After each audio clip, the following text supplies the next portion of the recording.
Follow చేసుకోవడం మర్చిపోకరా నాయన.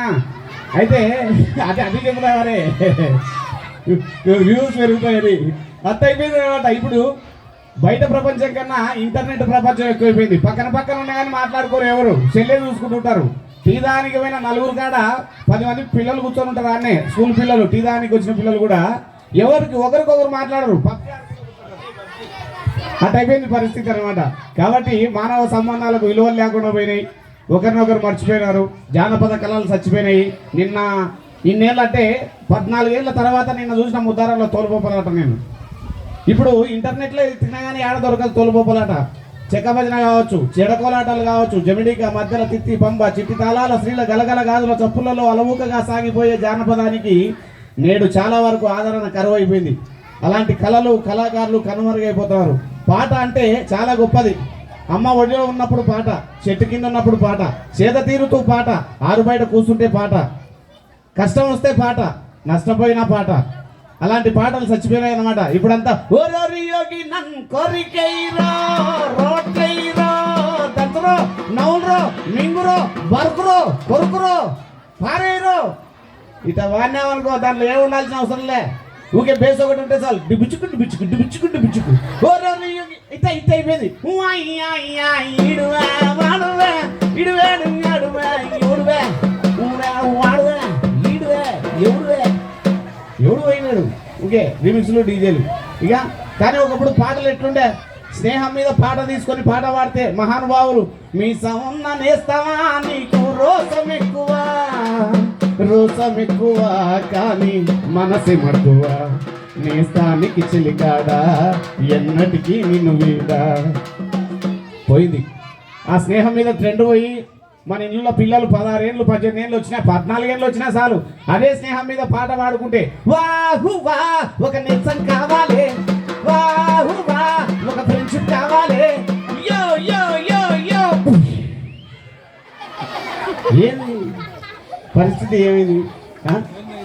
ఒకప్పుడు పాటలు ఎట్టుండే, మంగళపల్లి బాలమురళీకృష్ణ, బాలసుబ్రహ్మణ్యం గారు, ఘంటసాల మాస్టరు, జేఎస్ దేశదాస్ గారు పాటలు పాడితే నరాలు లేసి నాట్యాలు ఆడేటివి. ఎట్టుండే, పచ్చగడ్డి కోసేటి పడుసు పిల్ల నీ బయట కొంగు జారిందే గడుసు పిల్ల కొంగు జారితే ఉంది కొంటే పిల్లోడో నీ ఉండేసి కొందేమో చూడు ముల్లోడ.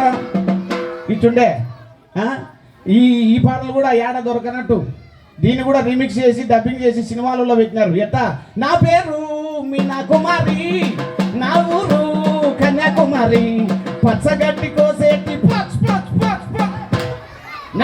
నాపే ఇట అంటే జానపదాలు మర్చిపోయి పాశ్చాత్య సంగీతాలకు అలవాటు పడిపోయి డీజేలకు రీమిక్స్లకు అలవాటు పడిపోయినారు అనమాట. రైట్, ఏది ఏమైనప్పటికీ ఇట్నే పాడుకుంటూ పోతుంటే నా గొంతు పుణ్యమో నా తల్లిదండ్రుల పుణ్యమో వినాలమ్మా. ఇది ఒక్కటి వింటే నేను సార్తో పేమెంట్ ఇప్పించుకొని వెళ్ళిపోతా, నాకు బెంచ్లో కొంచెం పని ఉంది. అదే మన పని ఇంకా ఏమంటుంది మనకు. అయితే ఇదే నా గొంతు పుణ్యమో మా తల్లిదండ్రుల పుణ్యం. నీకోటి నాకోటి భయపడకు, నేను చెప్పినట్టు మాట్లాడతా.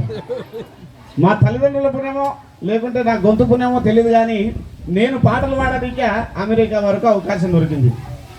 మా అమెరికా వరకు అంటే సపోర్ట్లు కూడా ఎంకరేజ్ చేయాలి. Thank you. నేను అమెరికా అనేటాలకి నిజంగానే అవకాశం వచ్చింది కదా అని చెప్పి పొద్దుమూకులు ఇంటికాడ అల్లరిగా తిరిగేతోని ఎప్పుడు బడికి వచ్చినాక నేను మన ఊర్లో పడిపోలే, కర్నూలులో పడిపోలే, ఎంతసేపు పాటలే. పొద్దున్న లేచినామా, పేడ వేసి నొక్కునేమా, ఇద్దరికి మేము వేసినామా, సేద్యం చేసుకునేమా, ఇదే పనే. ఒక డబ్బు కట్టుకొని ఊర్లో తిరుగుతుంది. అయితే అమెరికా అవకాశం వచ్చిందని ఫోన్ వచ్చే లోపల నాకు కోతికి అర్థం ఇచ్చినట్టు అయింది. ఒరే నాయన విమానంలో కదా పోయేదిరా అని చెప్పి ఇంటికాడ డబ్బంచ ఊడవిరికి పారేసి మా ఆయన పాయింట్ టైట్ జీన్స్ పాయింట్ తోడుకొని మా ఆయనది ఉరికిపోయి హైదరాబాద్లో చేరుకొని విమానంలో కూర్చోనుండ. ఈ పక్క సుద్దాల అశోక్ తేజ ప్రముఖ రైటరు, ఈ పక్క గోరే టెంకన్న వాగ్గేయకారుడు, వాళ్ళిద్దరి మధ్యలో సీటు నాదనమాట. మన పల్లెటూరులో అయితే సాంప్రదాయంగా సీరియల్ కట్టుకొని ఉంటారు. విమానంలో ఎయిర్ గోస్టులు ఉంటారు. గోస్ట్ అన్నది హోస్ట్ అంటే ఎయిర్ అంటే అది, గోస్ట్ అంటే దయ్యం, అంటే గాలిలో దయ్యాలు ఉంటాయి. హోస్ట్ అయితే దాంట్లో వాళ్ళు ఉంటారు అనమాట. ఇటు వరకే బట్టలు కట్టుకొని అడగక ముందుకే అన్ని మర్యాదలు చేసి పెడతారు విమానంలో.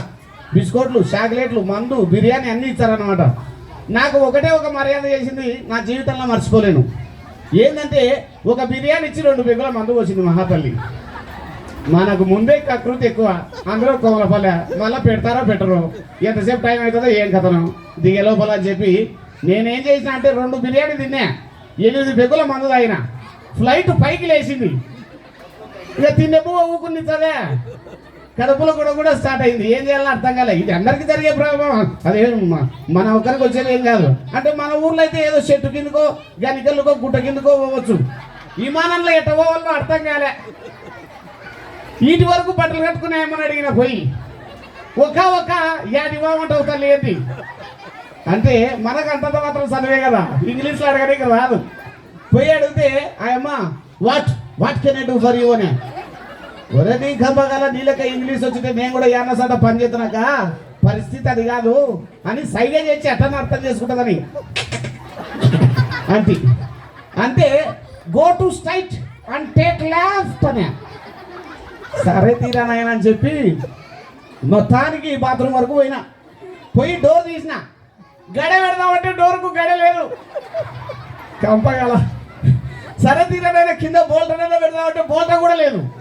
సత్యం అని చెప్పి ఏం చేయాలో అర్థం కాక ఏందో ఎర్రబట్టలు నొక్కితే డోర్ లాక్ అవుతుందట, పచ్చబట్టలు నొక్కితే ఒక నువ్వు నగి ఈయనే చచ్చావు మీ వాడు నా ఇంటి కట్టుకొచ్చాడు, నవ్వుతావు బట్ట మూసుకొని నవ్వుతావు, కొంగ మూసుకొని ఊపిరాడకు సచ్చావు. అయితే ఎర్రబట్టలు నొక్కితే డోర్ లాక్ అవుతుందట, పచ్చబట్టలు నొక్కితే డోర్ ఓపెన్ అవుతుందట. ఆ బట్టను ఈ బట్టను కాకుండా ఏదో ఒక బట్టను వచ్చినావు అనుకో, విమానం కింద పడితే ఎవడు బాధ్యుడు మనం అన్నట్టు వద్దులేరా నాయన అని డోర్ వేసి డోర్కు కాలడం పెట్టే ఇక పని జరుగుతుంది నైనా, పని జరుగుతుంది అయిపోయే టయానికి ఒక కొంచెం తడలో డోర్ తెచ్చింది. ఎమ్మడి లేచి నిలబడి గుడ్ మార్నింగ్ అక్క చెప్పిన బాగా డోర్ తెలిసినాయమ్మా. మామూలుగా ఉందా అందం, మామూలు అందం కాదు, నల్లగా తుమ్మద్దు లెక్క చేరుకొని ఒక్కొక్క పెదవి తల ఉంది బరగొడ్డు దూడ పెదవులు లెక్క. సార్లేమో తల్లి చూసేదానికి అని నేను పోదామనుకుంటే ఏడ ఆ పక్క జరగదు ఈ పక్క జరగదు, ఎద్దులే కుదితా కిందికి మీదికి ఎగదిగా 4 సార్లు చూసి ఓసారి క్యారియన్ అంట ఏమని కాకుండా ఈ పనులు చేసుకోవాలి. యాళ్ళక అన్న కోలపల్లి యాది విరిగా గరగర తిరిగి నా పనులు బతుకుతాయి కదా. కానీ ఎప్పుడన్నా విమానం ఎక్కితే నువ్వు జాగ్రత్త రాబాబు, గట్టిగా సపోర్ట్లు కొట్టి. థ్యాంక్ యూ సార్, మాకు ఈ అవకాశం ఇచ్చిన నాయక్ సార్ గారికి, అదేవిధంగా స్కూల్ ప్రిన్సిపల్ గారికి, మా గౌరవనీయులు పూజ్యులు శేఖర్ సార్ గారికి ధన్యవాదాలు తెలియజేసుకుంటూ thank you very much. Thank you గోపాలన్న.